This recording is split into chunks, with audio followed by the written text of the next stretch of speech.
আবার পাহাড় আমাদের ডাকলো। আমরা পাহাড়ের টানে বেরিয়ে পড়লাম, এবার মাকে নিয়ে। আমাদের গন্তব্য এনজিপি। ভোর রাতে আমরা বেরিয়ে পড়লাম বাড়ির থেকে হাওড়ার উদ্দেশ্যে, বন্দে ভারত ধরব। আস্তে আস্তে করে ভোর রাত কেটে পূব দিকের আকাশ একটু আলোকিত হলো, দিনের আলো ফুটতে লাগলো। দূরে দেখতে পেলাম সেই আমাদের প্রিয় হাওড়া ব্রিজ।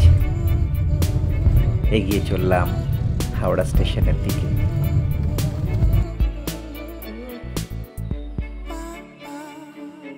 ধীরে ধীরে ঘুম ভাঙা শহরকে নিয়ে, পাখিদের ডাক কোলাহল কানে নিয়ে এবং হাওড়া ব্রিজকে সঙ্গে নিয়ে আমরা এগিয়ে গেলাম আমাদের সেই চিরপ্রিয় চিরপরিচিত হাওড়া স্টেশনে।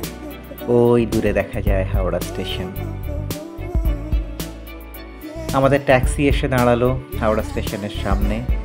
আমরা প্রবেশ করলাম স্টেশনে। ঢুকে দেখলাম বহু মানুষ অলরেডি চলে এসেছেন বিভিন্ন গন্তব্যে যাওয়ার জন্য। আমাদের গন্তব্য নিউ জলপাইগুড়ি। আহা, নামটা শুনলেই যেরকম মনটা নেচে ওঠে, চোখের সামনে পাহাড় দেখতে পাই। এক সময় বন্দে ভারত এসে দাঁড়ালো স্টেশনে। আমরা এগিয়ে গেলাম ধীরে ধীরে।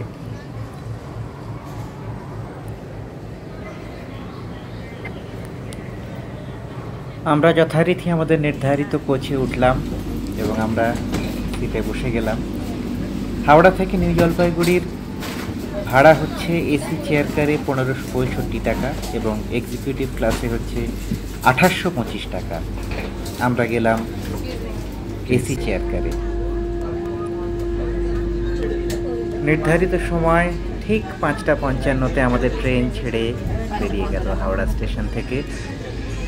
আমরা নিউ জলপাইগুড়ি পৌঁছানো কথা 1:25-এ। প্রথম স্টেশন পড়বে বোলপুর, তারপরে মালদা টাউন, তারপরে বারসই, তারপর নিউ জলপাইগুড়ি।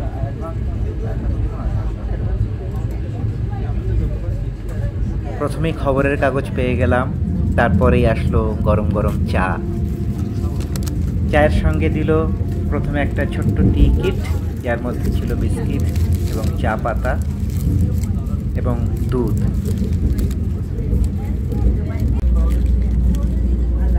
আমরা নিজেরা খুব সুন্দর করে চা তৈরি করে নিলাম এবং এই সকাল সকাল গরম গরম চায়ের আস্বাদটাই অন্যরকম, চলন্ত ট্রেনের মধ্যে বাইরের দিকে তাকিয়ে বাইরের দৃশ্য দেখতে দেখতে।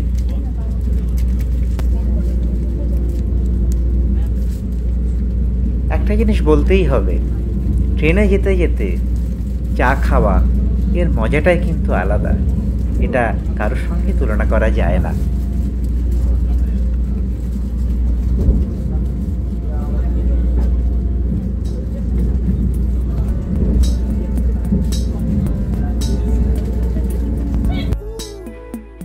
দেখতে দেখতে আমাদের ট্রেন ছুটে চলল দুপাশের সবুজ গালিচাকে ফেলে। পাশে ট্রেন লাইনও ছুটে চলেছে আমাদের সঙ্গে উল্টো দিকে, যেন মনে হচ্ছে। অপূর্ব লাগছিল। এরপর এসে গেল আমাদের জলখাবার। আমাদের জলখাবারে দেওয়ায় যেটা হয়েছিল সেটা হলো একটা আচার, একটা বাটারের ছোট্ট প্যাকেট, একটা টমেটো কেচাপ,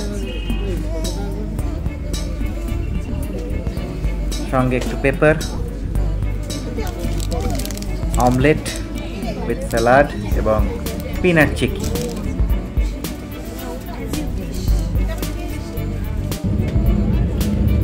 বন্দে ভারতে যাত্রা করবার সবচেয়ে যেটা ভালো জিনিস সেটা হলো যে সারাটা দিনই বসে বসে বাইরেটা দেখতে দেখতে চলে যাওয়া যায়। এখানে ঘুমের কোনো আলাদা করে অবকাশ নেই। জানলা দিয়ে দেখতে পেলাম দূরে ট্রেনের পেছনের লাইনটাও এগিয়ে আসছে ঘুরপথে।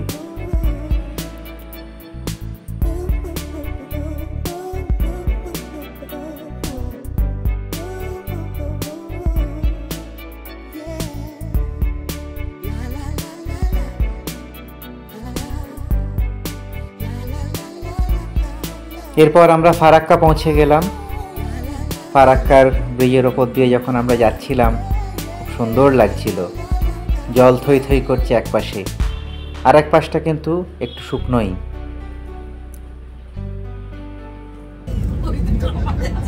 সোয়া 12টা নাগাদ আমাদের লাঞ্চ পরিবেশন করা হলো। লাঞ্চটাও বেশ জম্পেশ ছিল। ভাত, তার সঙ্গে ডাল, তার সঙ্গে চিকেন, দই এবং রুটি ছিল।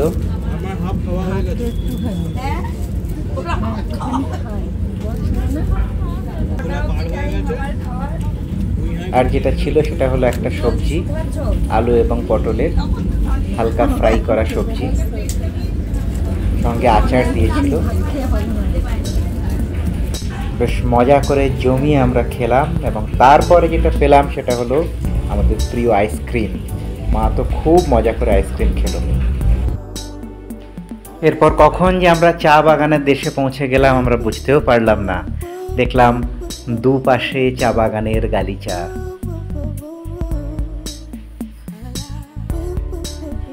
সেই চা বাগানের গালিচাকে দুপাশে ফেলে আমাদের ট্রেন হু হু করে এগিয়ে চলল এনজেপির দিকে, এবং আমরা অধীর আগ্রহে অপেক্ষা করতে লাগলাম কখন আমরা এনজেপি স্টেশনে নামব।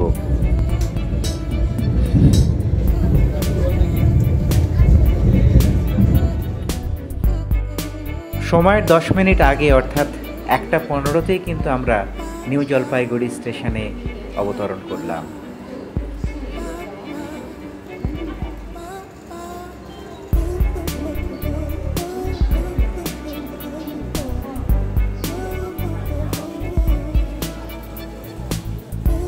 ধীরে ধীরে গুটি গুটি পায়ে ভিড় ঠেলে আমরা এগিয়ে চললাম বাইরের দিকে।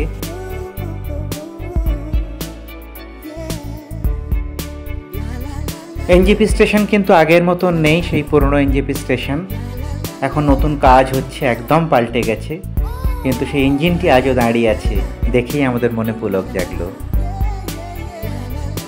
আমাদের দাজুর একটু আসতে দেরি হলো কারণ ভীষণ জ্যাম ছিল, কিন্তু আলটিমেটলি এসে পৌঁছলো সে প্রায় ঘন্টা দেড়েক দেরিতে। আমরা অপেক্ষা করার পর পেয়ে গেলাম।